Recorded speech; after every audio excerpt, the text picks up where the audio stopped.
The English-speaking crowd in Israel has been growing by leaps and bounds.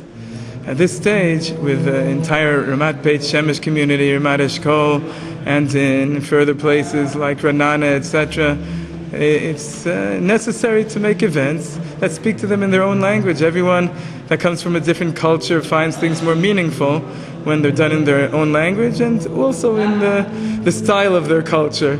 We're trying to accomplish that. We're marking a Siyum HaShas for Daf Yomi.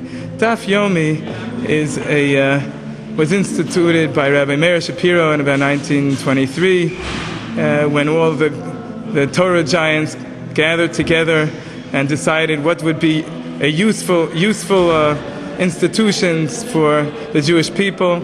His suggestion was, in order for everyone to feel they have a part in the Torah, it would be a good idea for everyone to learn the same page of Talmud every day, once a day, every day of the year.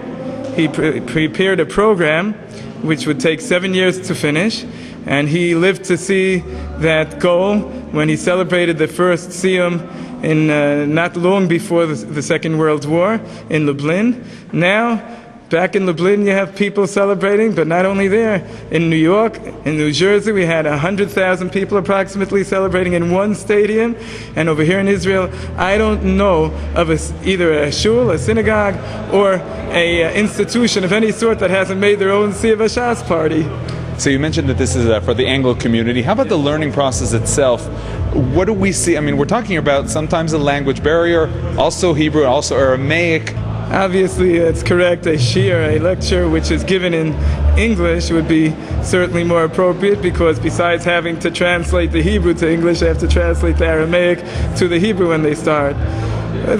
We've counted about 900 Daf Yomi groups in Israel, and out of them about 40 or so that we found that were English. And there's also French and Russian and other languages, Yiddish. How about the idea itself of Daf Yomi? Throughout the years, in yeshivot, we sometimes heard, saying that it's not in-depth enough. In yeshivot, we're training young men to be able to see in depth and to understand all the intricacies of the Talmud.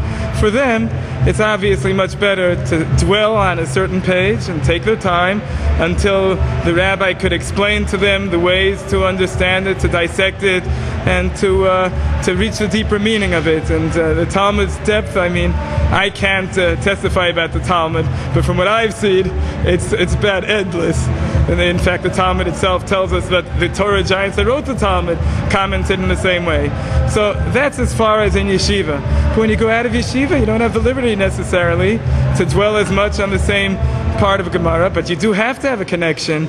So as far as I know, that is the shita, that is the approach of the yeshivos. When you're in yeshiva, learn like this. When you're out of yeshiva, though, you have to find a way to stay connected.